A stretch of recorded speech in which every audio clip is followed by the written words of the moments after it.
I hadn't planned to come back. Not really. 10 years. A decade of silence, of being the disappeared sister, the one who left without explanation, the one who didn't attend graduations, birthdays, or weddings. And yet, here I was standing at the edge of the grand hall where my sister, the golden child of our family, was about to marry the man of her dreams. The hall was breathtaking. Crystal chandeliers hung like frozen stars from the ceiling, and every table was draped in white satin, topped with arrangements of pale roses and candles flickering softly. Guests in elegant dresses and sharp tuxedos mingled, laughing and sipping champagne, entirely oblivious to me standing in the shadows near the entrance. I could feel the weight of their eyes, or maybe it was just my imagination, but I didn't need them to see me yet. Not today. I had rehearsed this moment in my mind countless times, each iteration more dramatic than the last. In my fantasies, I had stormed in like a thunderclap, every eye snapping to me, jaws dropping, whispers ricocheting off the walls. But reality demanded patience, strategy. This wasn't about theatrics, it was about precision. 10 years of absence had made me invisible, but that invisibility was about to become my greatest weapon. I remembered the night I left, my suitcase packed, my heart pounding with a mixture of fear and resolve. I had slammed the door behind me, leaving the echoes of my family's disappointment behind. They thought they had won. My sister, with her endless smiles and effortless charm, had always been the favorite, the perfect one, the one who could do no wrong in their eyes. And me? I was the shadow, the one who had stumbled and failed, the one whose dreams were always dismissed, whose opinions were always questioned. But shadows can grow. And I had grown. I adjusted my coat, letting it fall just right, the subtle designer cut suggesting elegance without arrogance. I wasn't here to blend in anymore, though for now, blending was necessary. Every eye in the room was on my sister, or so I assumed, but I would wait, watch, measure. The moment to reveal myself, the moment to tip the world upside down, would come. As I stepped closer, I caught sight of her, my sister. She was radiant in a white gown that hugged her figure perfectly, hairpinned just so, a crown of flowers atop her head. She laughed, a bright, carefree laugh that used to make me ache with jealousy. But that ache was gone now. I wasn't the girl who had left 10 years ago, uncertain and vulnerable. I was someone they wouldn't recognize at first glance. Someone who had carved her own life from scratch. Someone they had underestimated. I could see the guests moving around her, whispering, smiling, admiring. And somewhere beneath it all, I could sense the fragile cracks in the facade, the little insecurities that everyone hides behind laughter and polite applause. My sister had always been charming, but charm is fragile when it's challenged. I was about to challenge it. A waiter passed, carrying a tray of champagne flutes. I accepted one with a polite nod, letting the bubbles rise in my glass like the anticipation in my chest. I took a small sip, letting the cool liquid calm me, steady my nerves. I wasn't just returning to a wedding, I was returning to my family, to the place that had defined me in so many ways, to confront the memories that had haunted me for a decade. And then I saw him, my sister's fiancé, handsome, charming, utterly devoted to her. He laughed at something she said, oblivious to the world, and for a fleeting moment, I wondered what my life would have been like if I had met someone like him when I was still bound by their judgments. But that was a fleeting thought. I had a different mission today. I lingered near the edge of the crowd, letting my eyes sweep over familiar faces. Cousins who had once laughed at my clumsy attempts to fit in. Aunt Marjorie, who always whispered about my lack of direction. Uncle Philip, who barely acknowledged me except to sigh at my choices. They wouldn't know me. Not yet. Not until I decided it was time. Time. That was the key. 10 years had taught me patience, resilience, and the power of anticipation. I had built a life they couldn't touch, a life they couldn't imagine. And now, I was going to step back into their world. Not as the girl they had dismissed, but as a force they could neither ignore nor contain. I took another slow sip of my champagne, feeling the cool glass warm against my hand. The music shifted, soft piano notes blending with the chatter and laughter. It was perfect. Everything was perfect. And yet, I could feel the tension building, like a storm waiting to break. I stepped forward. One step, then another. Carefully, deliberately. I didn't want anyone to recognize me yet. Let the whispers start naturally. Let them notice my presence, my poise, my confidence. And then, the reveal, when they saw me for who I really was, the shock would be undeniable. The realization that the sister they thought they knew had transformed, had grown, had triumphed where they had doubted her, would hit them all at once. And in that moment, I would finally be seen not as the overlooked, underestimated girl, but as the woman I had become. The hall was alive with celebration, oblivious to the storm that had just entered. And I, quiet, confident, and unrecognizable, was the eye of that storm. The night had begun. The soft hum of conversation filled the room, punctuated by laughter, clinking glasses, and the occasional squeal of a delighted child. Everyone was caught up in the celebration, the vows, the decorations, the perfect smiles. No one noticed me yet. Not really. And that was exactly how I wanted it. I drifted through the crowd, moving with the grace I had honed over the years. Each step was deliberate, measured, not too eager, not too distant. I smiled politely at a few strangers, exchanged casual nods, and allowed the faintest spark of recognition to ignite in someone's eyes, only to vanish again.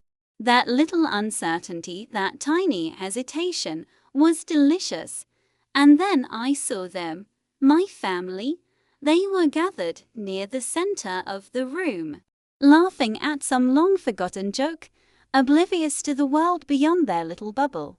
My sister was radiant, the epitome of charm and poise, her laughter drawing people in like sunlight. And yet, she had grown predictable. I had studied her from afar for a decade, had learned her habits, her insecurities. I knew the cracks behind the perfection. And I could see them now, faint but present. My mother, as always, had that proud, self-satisfied look, the one she wore when she thought she was in control of everything. My father, leaning against a pillar, surveying the scene like a general inspecting troops, unaware of the subtle war brewing beneath the surface. And then there were my cousins, aunt, and uncle, faces familiar but now distant, like echoes of a life I had once lived but no longer belonged to. I allowed my gaze to linger on them, studying, memorizing their expressions, their body language, the way they moved, spoke volumes. They had no idea that the girl they had underestimated 10 years ago had returned, not as a shadow, but as someone formidable. Someone they would not recognize at first glance. A waiter passed by, and I allowed my hand to brush against his arm lightly as I accepted a flute of champagne. The warmth of the glass, the bubbles rising within, felt like a pulse, a reminder that everything was about to change. I took a sip and let the taste anchor me, centering myself for the moments ahead. I drifted closer to the family, pretending to adjust my dress, letting my eyes casually scan the group. And then it happened, a small, fleeting look, a flicker of recognition in my sister's eyes. Just a fraction of a second, barely noticeable, but it sent a thrill through me. She didn't know yet. She wouldn't know yet. But the seed had been planted. I remembered all the times she had overshadowed me, the praise she received effortlessly, the opportunities I had been denied, the way every achievement of mine had been minimized or ignored. I had carried the memory of those moments with me for 10 years, a quiet ember of anger and longing. And now, that ember was ready to blaze. The guests mingled, oblivious to the tension building beneath the surface. I watched my sister interact with them, her smiles practiced, her laughter controlled. How easy it was for her to charm the world. How easy it had always been, back when I was younger and insecure. But charm, like beauty, could only carry someone so far. Strength, real strength, was something else entirely. Something I now possessed. A few whispers floated past me, soft and curious. Who is that woman? I don't think I've seen her before. She looks familiar, perfect. Let them wonder. Let them question. That uncertainty, that small ripple of confusion, would grow. Slowly, deliberately, I allowed myself a small, private smile. I was no longer invisible, but I wasn't yet fully revealed. There was power in observation, in patience, in the careful orchestration of a moment that would leave them all stunned.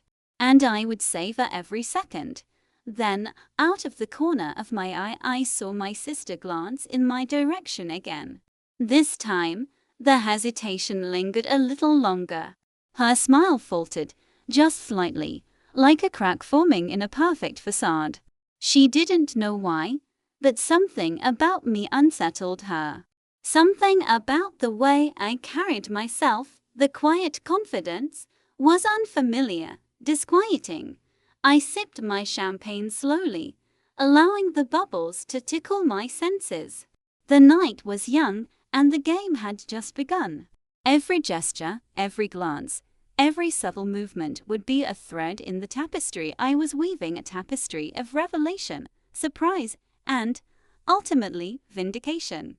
As the music shifted to a soft waltz, couples began moving toward the dance floor.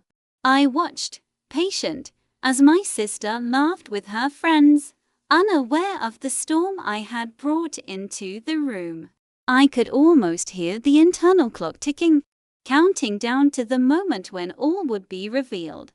I lingered on the edges of the crowd, pretending to admire the floral arrangements, the lighting, the grandeur of it all. But in truth, my mind was already planning. Every interaction, every small observation, was a step toward the crescendo. The moment when my family would finally see me, not the girl who left, not the shadow they had dismissed, but the woman I had become. And when that moment came, oh, how it would shine! The laughter, the clinking of glasses, the soft notes of the piano, they all blended into a rhythm that seemed almost haunting, reminding me of everything I had left behind.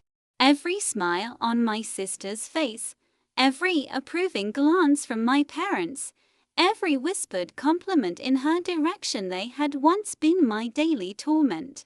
And now, I was here to watch it all from a vantage point they could never imagine. I remembered the day I left like it was yesterday.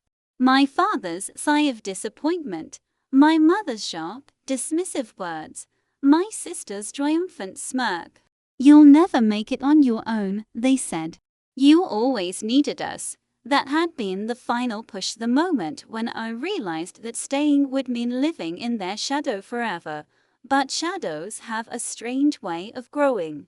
10 years of independence, of struggle, of silent triumphs, had sculpted me into someone unrecognizable. I was no longer the timid, overlooked sister. I had carved a life entirely my own, a life they could neither control nor diminish. And tonight, at this wedding, they would learn it. I drifted closer to a group of relatives, letting my eyes meet theirs casually, just for a second longer than polite. Aunt Marjorie's brows flickered. Curiosity, or was it suspicion, crossing her face? Uncle Philip, ever the indifferent observer, tilted his head as though trying to place me. Perfect. Let them wonder. Let them feel the first ripple of unease. I sipped my champagne, letting my gaze settle on my sister again. She was glowing with joy, completely unaware of the storm lurking just a few feet away. I could see the perfection she cultivated, the careful poise, the flawless smile, the practiced charm, but I also saw the cracks. The subtle tension in her posture, the slight twitch of her fingers when she laughed a little too brightly, the faint shadow of uncertainty in her eyes. Flashbacks hit me unexpectedly. I was 12, standing in the kitchen, struggling to perfect a cake for a family gathering. My sister had arrived, arms crossed, eyes rolling.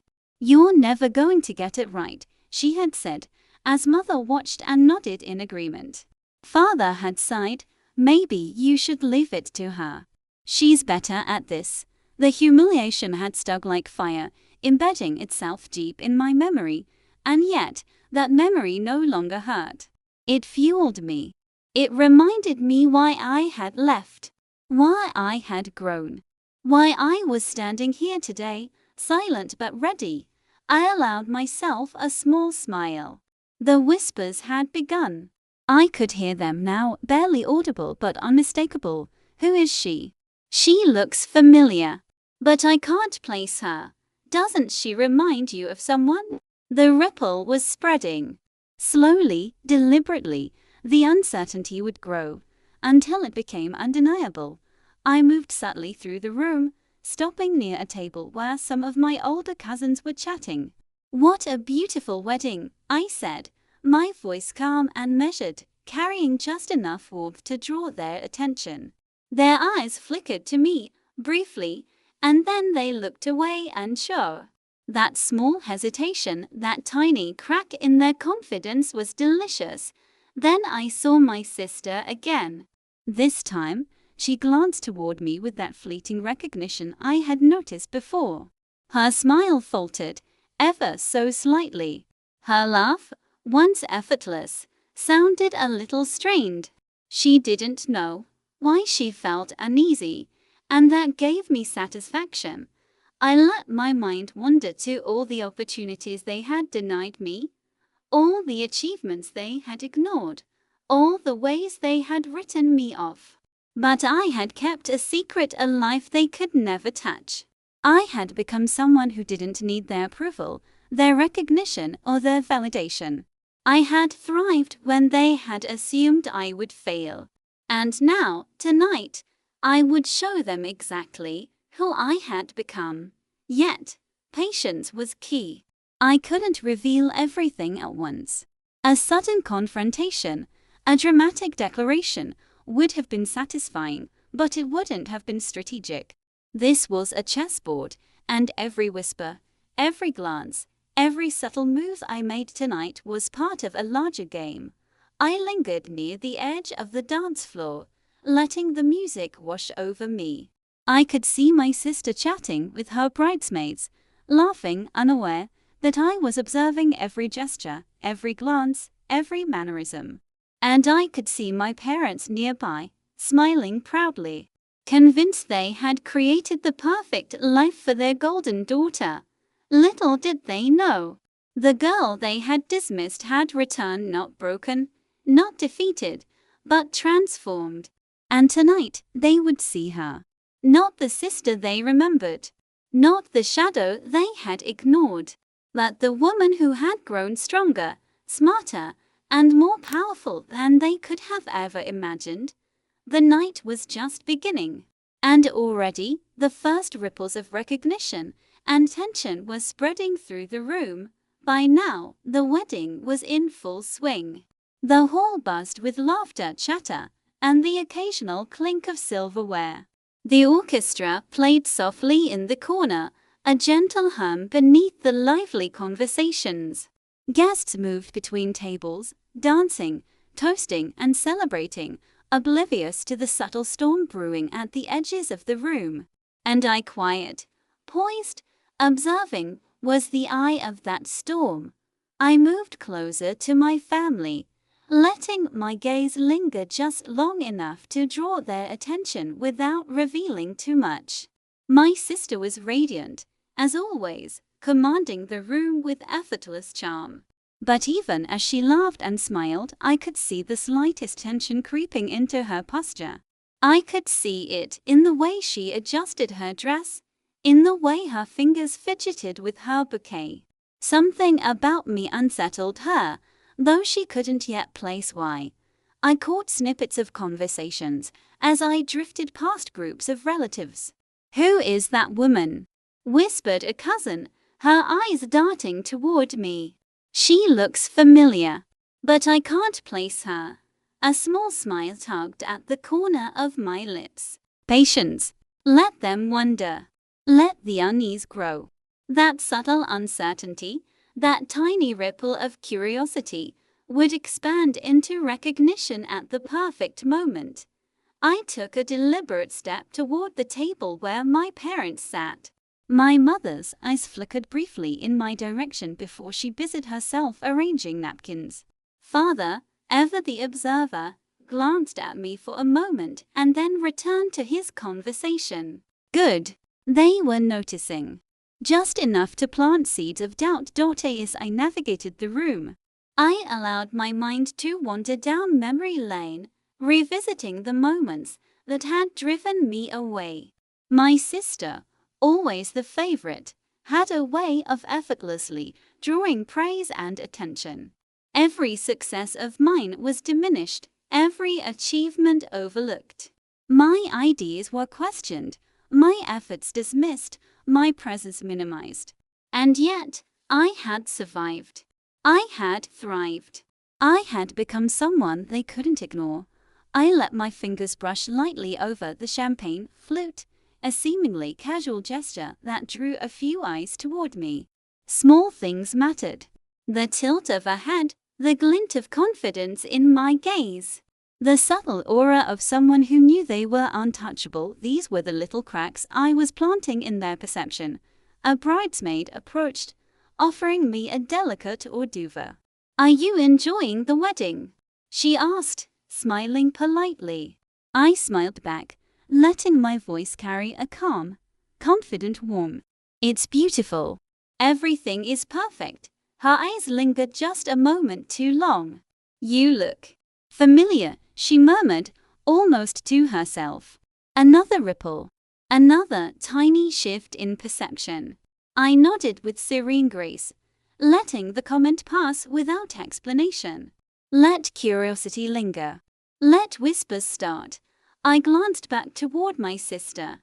She was laughing, chatting, a flawless picture of joy, but the briefest shadow crossed her eyes as she scanned the room.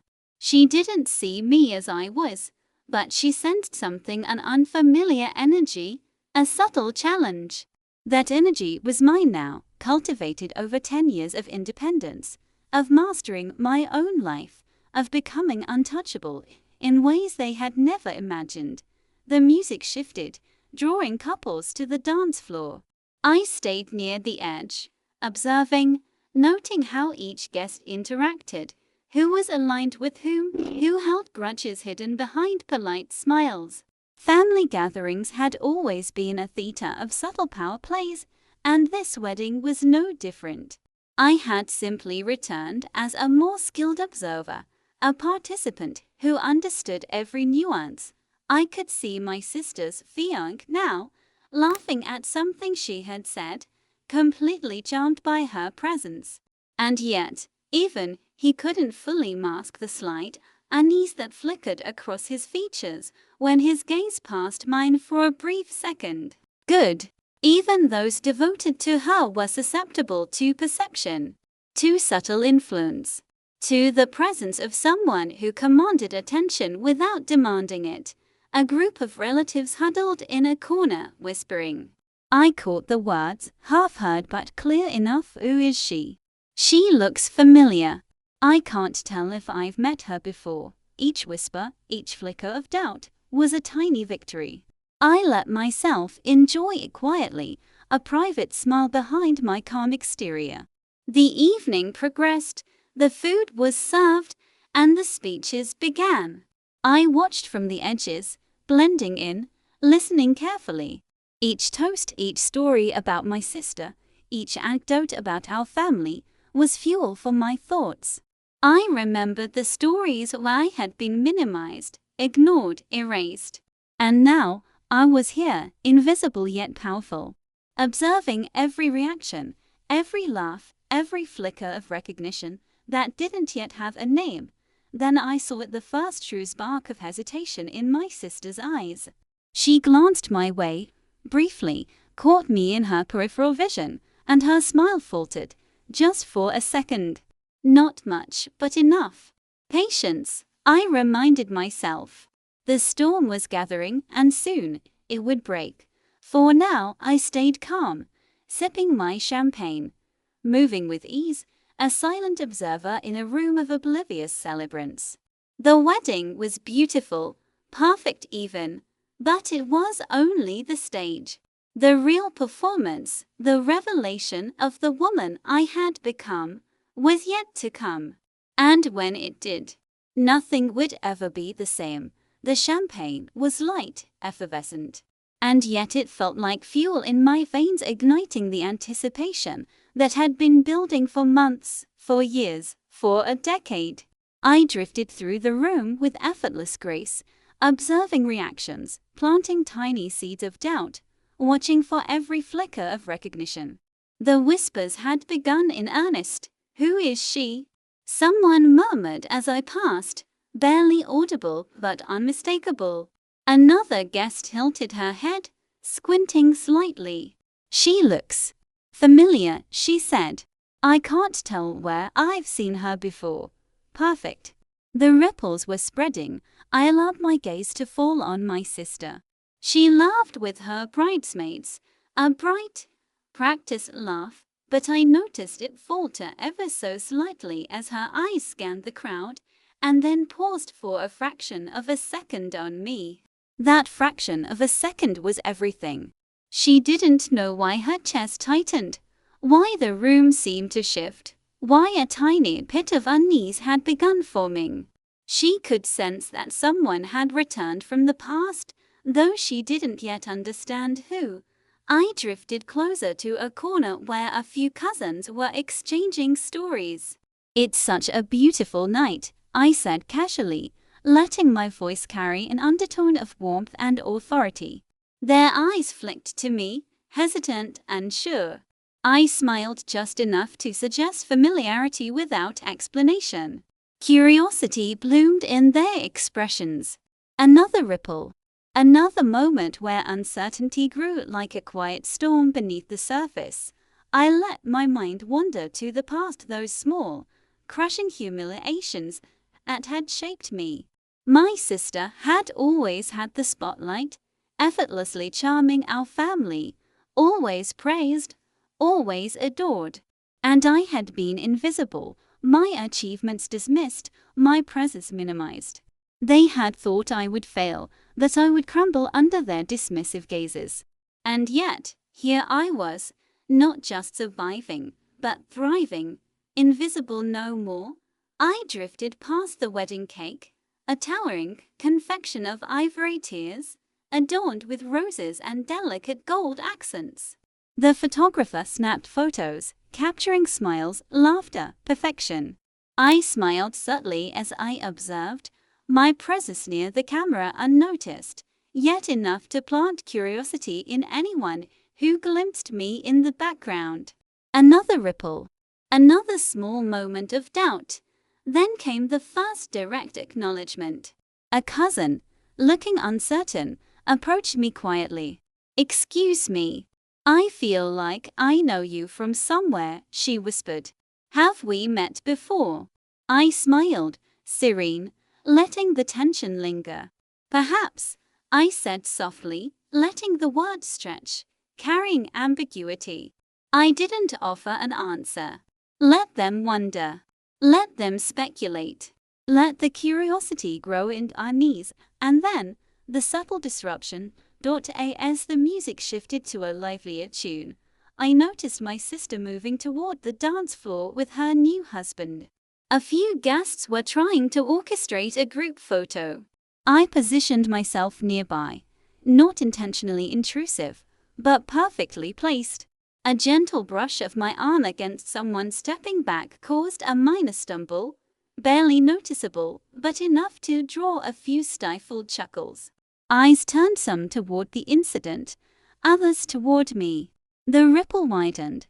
I caught my sister's gaze again. This time, her smile was tighter, her posture slightly rigid. She had begun to sense it now, the subtle, almost imperceptible threat in my presence.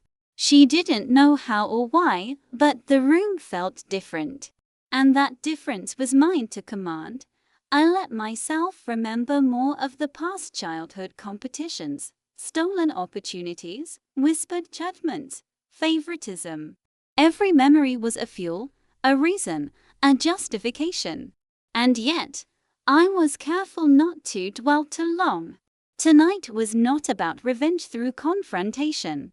It was about strategy, about controlled revelation, about letting the tension build to a point where every glance, every whisper, would carry weight. A few more guests began murmuring among themselves. She looks like. And then they stopped, shaking their heads. The uncertainty was intoxicating.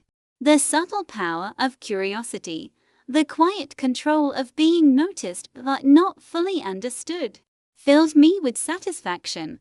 I raised my glass just slightly, a delicate, elegant gesture that caught the light and drew attention. Another ripple. A few more whispers. Another glance from my sister, longer this time, her eyes narrowing as she tried to understand the feeling she couldn't name. Yes, this was it. The first ripples. The first stirrings of recognition and doubt. I had arrived quietly, invisibly. And yet I was already shifting the balance, rewriting the atmosphere, reminding everyone that the girl they had dismissed was no longer the same. The night had begun. But my storm was just starting to gather. By now, the hall was alive with music, laughter, and the rustle of dresses and tuxedos. But amid all that joy, I moved like a shadow with purpose, a calm observer in a sea of oblivion. Every glance, every step, every subtle gesture was calculated. A silent orchestration meant to stir the undercurrents beneath the polished surface. I watched my sister laugh with her friends, her attention consumed by the celebrations. She looked radiant, yes, but there was a tension I had noticed before, and it was growing. Each time her eyes flicked toward me, however briefly, I could see the shadow of doubt creeping into her smile. I let those small moments linger, savoring the quiet power of observation. I too wasn't just my sister, I observed. Every family member, every relative, every guest was a player in this delicate web. I saw Aunt Marjorie leaning a little too close to whisper with Cousin Lila, their eyes darting toward me with the faintest spark of curiosity.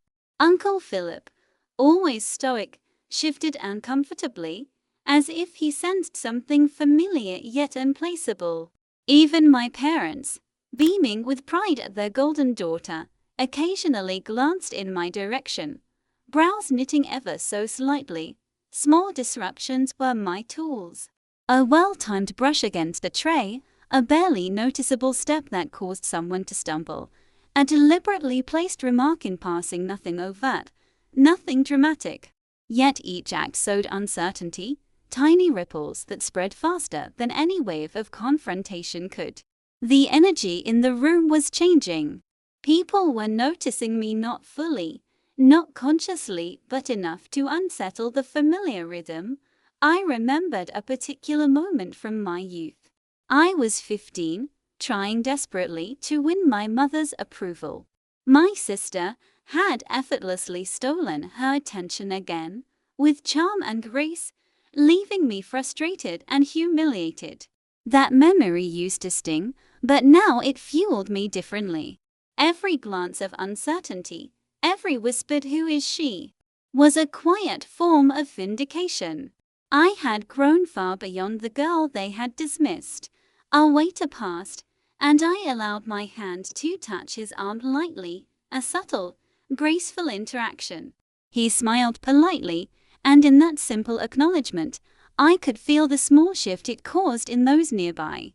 Someone noticed, of course they always do. They couldn't articulate why, but it created attention, a curiosity that would only grow. My sister finally caught my gaze directly for a longer moment.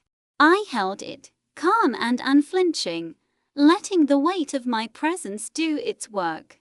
Her smile faltered completely this time, the practiced ease slipping ever so slightly. That was the moment I had been waiting for, the first real crack. Not a confrontation, not yet. Just the unmistakable acknowledgement that I existed, and that my existence carried a weight she couldn't ignore. The music shifted again, and a few guests moved toward the dance floor. I remained on the edge, observing. The whispers had grown louder. "Do you know her? She looks so familiar. Is she related to them?" I let the questions float through the air, unanswered, like seeds taking root, and then came my subtle intervention. As my sister moved toward a group photo, I found myself nearby, intentionally positioned to catch glimpses of their reactions. A gentle shift of my stance caused a minor collision with an unsuspecting guest, barely noticeable, a simple stumble that drew murmurs. Eyes turned toward me, not accusatory, not hostile, just curious. Perfect. The ripple widened. I watched as the tension mounted, almost imperceptibly at first. My sister's laughter had become slightly forced, her gestures a little too deliberate. She was beginning to sense it, the presence of someone who belonged, who commanded attention without needing to announce it. Someone she couldn't quite place, someone who unsettled the polished order she had always relied on. I let myself smile faintly, privately, savoring the subtle shifts in the room. The storm was gathering, quiet but undeniable. Everyone was moving through it, unaware that the quiet force at the edge of the crowd was orchestrating it. I was invisible and powerful, unnoticed yet commanding, patient yet inevitable. Tonight, the wedding was not just a celebration. It was the stage for revelation. And the first whispers of recognition, the subtle ripples of unease, were only the beginning. The night had settled into its rhythm, laughter, music, clinking glasses, but beneath it all, a current of tension was beginning to pulse through the room. I felt it in every glance, every hesitant smile, every brief pause in conversation. My presence, quiet and deliberate, had begun to unsettle the polished veneer of this celebration. And now, I was ready to make that unease more tangible. I drifted closer to my sister, moving with casual elegance, letting my eyes brush over familiar faces. I could feel her gaze flicker toward me repeatedly, longer each time. There was that almost imperceptible hesitation in her posture, the slight tightening of her jaw, the controlled smile that no longer felt entirely natural. She was beginning to sense me, beginning to realize that the girl she thought she had known had returned, unrecognizable and powerful. I allowed a small, deliberate smile to play across my lips, just enough to catch the peripheral attention of those nearby. Aunt Marjorie's brows knitted, her curiosity now tinged with suspicion. Cousin Lila leaned toward her, whispering under her breath. I didn't need to hear their words. The tension, the ripple, was already spreading. As I passed a table, a guest's child tripped slightly over the edge of a rug. I stepped back, hands raised politely, letting a soft laugh escape me as if nothing had happened. The eyes of several nearby guests turned toward me, the question in their gaze unspoken, "Who is she?" Another ripple. Another subtle acknowledgement that I existed and could not be ignored. And then, the first direct spark of recognition. My sister paused mid-laugh, her eyes locking with mine across the room. Her expression faltered, not entirely shocked, not yet, but a flicker of doubt, of memory, of the faintest unease, passed over her features. She didn't know why, but something about me felt familiar, unsettlingly so. And that was all I needed for now. Patience. Timing. The reveal would come at the perfect moment. I let my gaze drift to my parents. My mother's smile, ever so practiced, flickered as her eyes lingered on me for just a second too long. My father shifted in his seat, an unconscious tightening of his posture betraying that he too sensed something he couldn't place. Small reactions, subtle but unmistakable, each one feeding the growing storm.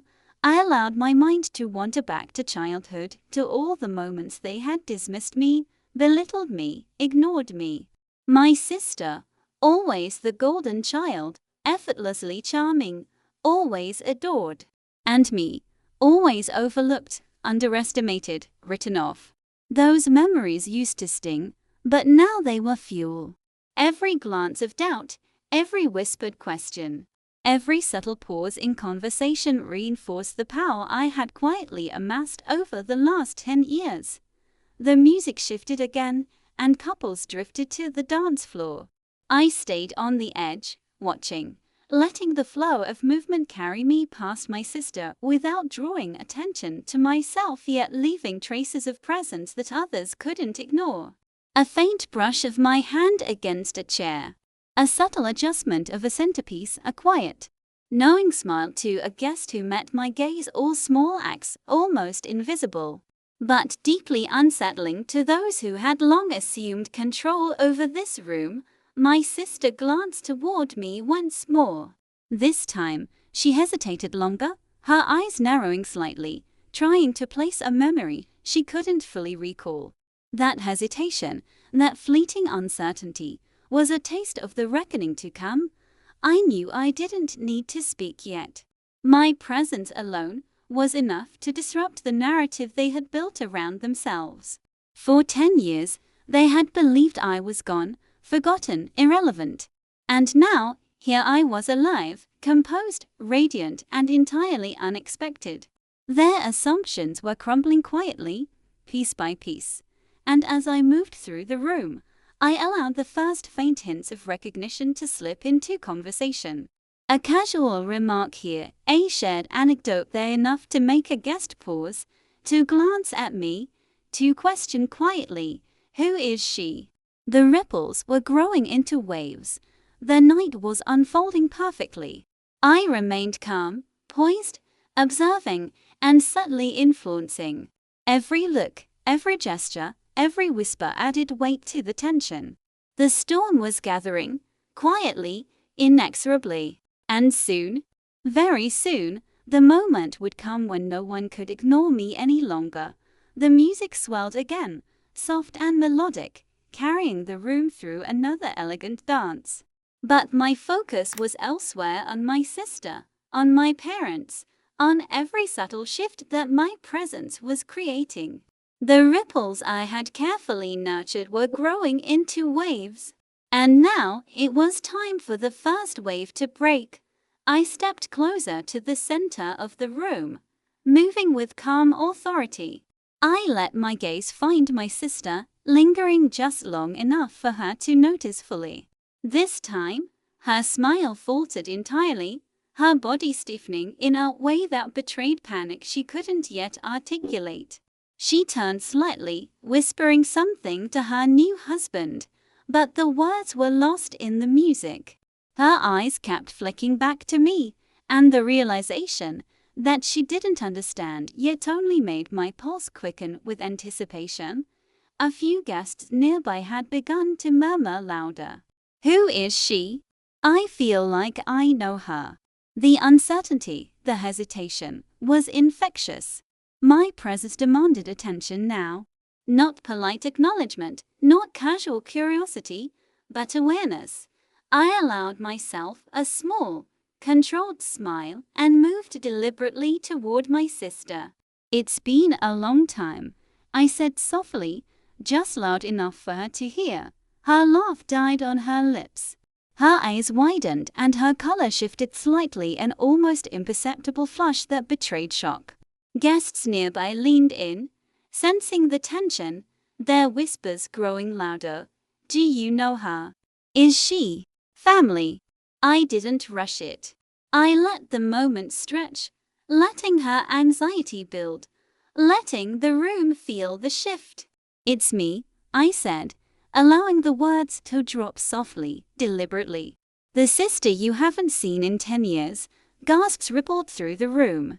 Some guests murmured in confusion, others stared outright. My sister's mouth opened, then closed, words failing her. Her perfect composure, the armor she had worn effortlessly for decades, was cracking in real time. I don't understand," she stammered, voice trembling slightly. The tight smiles she had carried through the night were gone. Every eye in the room now followed me, awaiting explanation, the tension now palpable, almost electric. I smiled, letting the quiet authority in my voice do the work. "You know me," I said. "Or at least, you thought you did. But I'm not the girl you dismissed, the one you thought would fail. I'm not the shadow you ignored. I'm me. And I've come back." Her hands trembled slightly as she clutched her bouquet. My parents were frozen in place, mother's proud smile faltering into confusion and unease, father's eyes narrowing as he struggled to place exactly what had shifted in his perception. Cousins and aunts and uncles murmured in disbelief, their polite wedding masks cracking under the weight of recognition.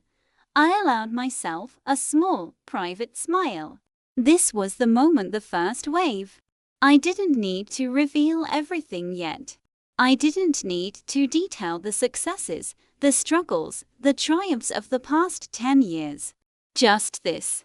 Just my presence, undeniable and transformed. That was enough.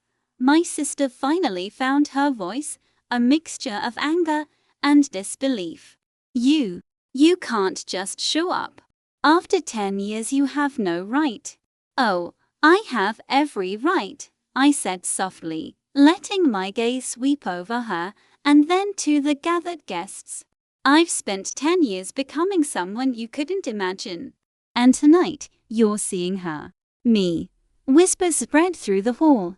Eyes flicked between us, between the golden bride and the sister who had returned, confident and poised. Tension gripped the room. No one knew how to react, some afraid to break the spell, others curious beyond control.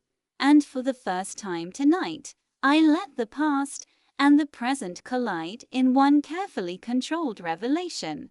I didn't need drama, not yet. Just the acknowledgement that I existed, fully formed, fully capable, and entirely unexpected. The storm had begun, and it was only going to grow stronger. The room had fallen into a hushed chaos. Guests whispered nervously, unsure how to process the revelation. The music, once a steady hum of celebration, seemed almost muted beneath the tension that now gripped the hall. All eyes were on us, on me, on my sister, on the invisible threads of history that had just been pulled taut. My sister's face was pale, her lips pressed tightly together. You've changed," she said, voice trembling. I don't even know who you are anymore." I smiled gently, letting the warmth in my tone carry authority. "I'm still your sister," I said, "but I'm the one you underestimated. The one you thought would disappear. The one you assumed would fail." My words hung in the air, deliberate and sharp, yet calm. The guests leaned closer, sensing the weight behind each syllable. My mother's eyes flickered with a mixture of shock and irritation. Mason, what are you saying? This isn't the time. This is exactly the time, I interrupted softly, yet firmly, drawing her gaze. For 10 years, I was dismissed, ignored, belittled. Tonight I'm here. Not to fight, not to humiliate, but to remind you that I exist. That I am no longer invisible. A murmur rippled through the crowd. Cousins exchanged glances, aunts gasped, and even strangers in the room sensed the dramatic shift. My father's arms crossed, his posture rigid, his eyes narrowing. We didn't expect this, he said slowly, almost as if testing the words, trying to frame his confusion into authority. I let my gaze sweep over them calmly, letting each reaction settle. No, I said. You didn't. And that's why this is important. Because the person standing here tonight is someone you don't recognize. Not because I'm different, but because I've grown stronger, smarter, and more capable than you ever imagined. My sister's hands shook as she gripped her bouquet. You think showing up now changes anything? You've missed everything. 10 years, and 10 years have made me who I am, I said quietly, letting my voice fill the room without raising it. You think I've missed anything? I've learned, I've grown, I've become independent in ways you could never control. And tonight, you see the result. Not the shadow you ignored. Not the girl you dismissed. Me. Whispers escalated into open speculation. It's her, isn't it? She's your sister. Guests craned their necks, eager to piece together the mystery. My parents' pride, carefully cultivated around my sister, faltered as the room's energy shifted toward me. I stepped closer, deliberately closing the space, letting the proximity create tension without aggression. This isn't about the past, I said, though you should remember it. This is about recognition. About understanding that for 10 years, I've lived a life you didn't see. And tonight, you're seeing the person I've become. My sister swallowed hard, her composure failing entirely. I don't know what to say, she whispered. Her words trembled under the weight of the room's attention. I allowed a faint, private smile to curve my lips. You don't need to say anything yet, I said. You just need to recognize. Aunt Marjorie shifted uneasily. Cousin Lila whispered urgently to someone nearby. Father opened his mouth, then closed it, clearly struggling to reconcile the confident woman standing before him with the child he remembered. The tension was palpable, thick enough to touch, almost a physical presence in the room. I had started with subtle ripples, carefully managed disruptions. Now the waves had become currents undeniable, powerful, and inescapable. I didn't need to shout, to demand attention, or to create drama. Every glance, every deliberate gesture, every word I spoke carried authority and presence. The family could feel it. They couldn't deny it. And that was the point. For the first time tonight, the power dynamic had shifted. The sister they had dismissed, the shadow they assumed would vanish, was standing in full light. And no amount of denial, confusion, or disbelief could erase it. The next steps, the final recognition, the ultimate vindication, were almost within reach. The storm was near its peak, and the family had no choice but to face it. The room was silent now, the hum of conversation replaced by the palpable weight of anticipation. All eyes were on me, on the sister they had dismissed, the girl they had assumed would fail, the woman who had returned, unrecognizable yet undeniable. I could feel their disbelief, their unease, their fascination, all focused on me. I stepped forward deliberately, letting the elegance of my movement command attention. My sister's hands trembled around her bouquet. My parents' smiles were gone, replaced by uncertainty. The whispers of the guests had escalated to murmurs, then gasps, as realization began to dawn. "It's me," I said clearly, letting my voice carry across the room. "The sister you thought was gone. The one you underestimated. The one you assumed would fail. I've returned. Not as the girl you remember, but as the woman I've become." Her lips parted, searching for words. I can't believe it. You look different." "I am different," I replied softly, yet firmly. "Not because I wanted to be, but because I had to be." 10 years of being ignored, dismissed, and underestimated taught me something invaluable. Strength isn't given, it's earned. And tonight, I'm here to show you what it looks like when someone refuses to be invisible any longer. My parents exchanged glances, their pride clashing with confusion. My mother's eyes welled with emotion, a mixture of shock, guilt, and perhaps admiration. My father's brow furrowed as he processed the woman standing before him. I took a slow, deliberate step closer to my sister. "I'm not here to punish you," I said gently. "I'm not here to humiliate or accuse. I'm here to be recognized, to be seen, to reclaim the acknowledgement I was denied for far too long." Guests murmured in agreement, whispers spreading like wildfire. Cousins leaned toward one another, some nodding, some shaking their heads in disbelief. Aunt Marjorie's hands trembled slightly. Uncle Philip's posture softened. The energy in the room had shifted completely. My sister swallowed hard, tears threatening in her eyes. I didn't know. "I never realized, now you do," I said. "And that's all that matters." I paused, letting the weight of my words settle. "You can't erase the past, but you can recognize the present. And the present is me." A quiet hush fell over the hall. For the first time tonight, my sister looked directly at me, really looked, and the tension between us shifted. Her eyes reflected a mix of shame, realization, and the first glimmer of respect. The guests, sensing the emotional gravity, began to soften. Conversations resumed, but the tone had changed. Laughter returned, yes, but it was cautious, tempered with awareness. My family could no longer ignore me. They had seen me, fully and undeniably. I turned to my parents, letting my gaze meet theirs.